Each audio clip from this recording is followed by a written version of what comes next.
What is up, YouTube? Another Peter McKinnon intro. I just feel like his intros are the best. But it's not Techtober, it's like Tech September. Doesn't make sense. iPhone 14, iPhone 14 Pro Max, iPhone 14 Pro, iPhone. There's 1,000 different new phones. Sony recently released their like FP4, their like robotic cinema camera. There's another cinema camera coming apparently. There's just a bunch of tech coming out. Clearly they want to freak out the YouTube. People on YouTube, the YouTube, the YouTube. But everyone's talking about the iPhone 14, right? And the 48 megapixels, the, what's it, 4K Apple ProRes 60 frames per second, whatever it is, and all of that. But I've only got an iPhone 12, and I want to prove to people that you don't need the latest, greatest cell phone to do photography. And in no means am I saying that your cell phone is going to breach your camera. Nothing can beat a dedicated photo camera. But phones are becoming pretty close these days, and there is software that you can use to help you. So video is completely done on this, and I'll do comparisons between my Sony and my iPhone 12. But I'm going to show you apps that you can use and how you can use your cell phone to elevate your cinematography on your cell phone and your photography on your cell phone. So let's talk cinematography quickly. We're going to start off with that. So the app that I'm using is Protake. I have Protake Plus. I think 800 Rand for an entire year subscription is what I did. I think there's a monthly subscription that you can do as well. But why I got that is the Cine Style looks, or not Cine Style, I think they call it Log C, which is what I'm recording in. If you have an iPhone, you have access to the stabilizations, or if your phone has a stabilization motor in the cameras, you have access to that. So I just use standard because cinematic and extreme have hectic latency, but those are options. I have used it. We can try out some examples of that now. You just won't know what your shot's gonna look like till afterwards because you can't see it. It's like trying to play a game on 1 frame per second. You just can't. So I don't use it. I just use standard. That whole sequence outside where I was filming was on standard, and that was using the ultra wide camera. And then now we are using the selfie camera, which is why I'm looking at myself and not at the camera. So I should probably just start looking at the camera. You have access to 4K. You can control your exposure, your shutter, your zoom, your focus, everything you can do manually. You got audio peaking. Let me actually put on a screen recorder and you can actually see what I'm talking about. So that is the app for cinematography and anything filming related. This is what I use. So this is Protake, pretty simple. You can see here I've got Log C, you got Pro, Dual, Portrait, all of those kind of things that you would want.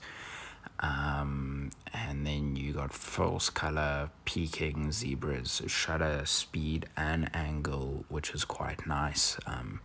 Angle, more cinematography, but I'm more used to speed, so that is what I use. Using a mirrorless camera, I'm more used to that. And then you can even zoom in on selfie, which you can't do on quite a few apps. Yeah, we are just mucking about with ISO and shutter, which you can do because you get full manual control over your camera, and using focus, which we will now. So I'm going to put on focus peaking and put the camera on focus. You can almost control your aperture, and you can get some pretty smart little movements with it. So yeah, just fine tweaking focus, and with focus peaking, it really helps just nailing your focus. And I mean, there's some nearly pro level cameras that don't even have peaking. And here you can change your frame rates. 30 is what I'm limited to. On some cameras you can get to 60 and 10-bit recording if you have Protake Plus.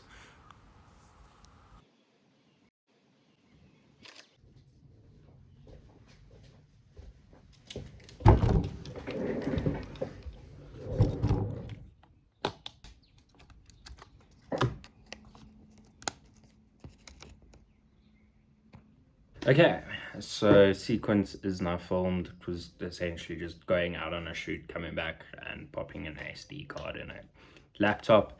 But we are now jumping to photography. And for photography, if you do photography, most people have a Lightroom subscription and have Lightroom on their phone already.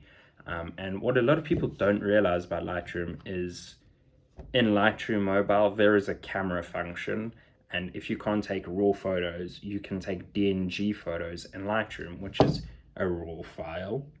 So that is what we use for cell phone photography, or what I use for when I do my cell phone photography, because I have a Lightroom subscription. If I need a good quality photo, why don't I just use Lightroom Mobile instead of my phone camera app?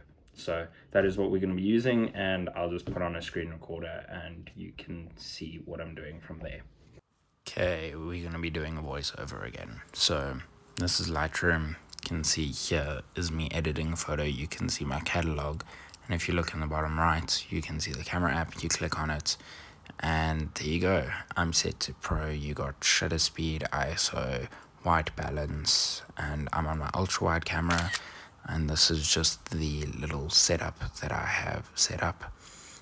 So now I am just fine tweaking my frame.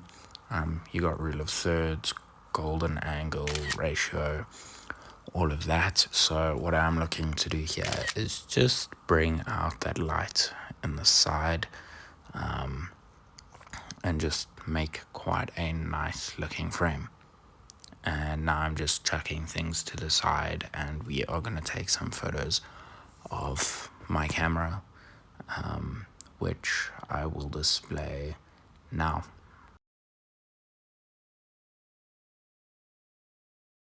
The rest of these shots that you're going to see are all shot on the iPhone.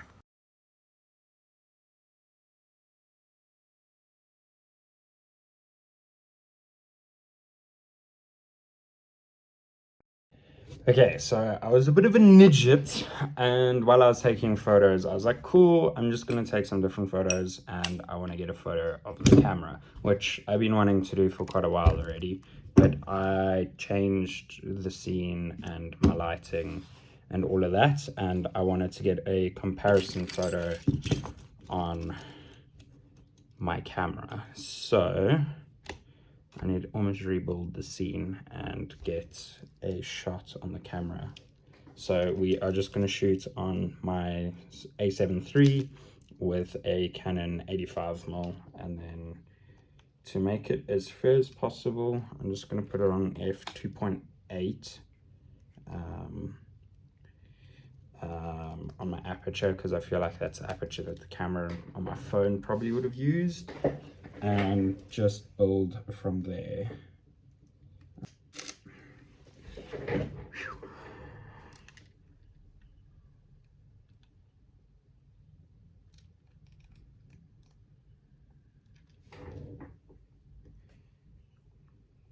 That as a product photo, I love it. It's quite Peter McKinnon style. I like the lighting.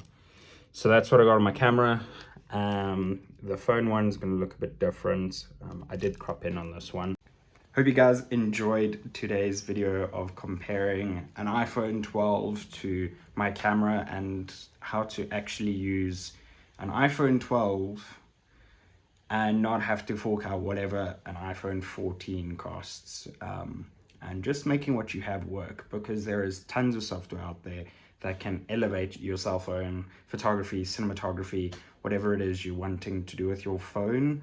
And like I said in the beginning, your cell phone isn't going to replace a dedicated camera, but like they always say, the best camera you have is the camera in your pocket, or the camera you have, and most of the times you got a cell phone on you. So use what you have if you're in a pinch, and these are some apps that you can use to elevate your cell phone photography and videography.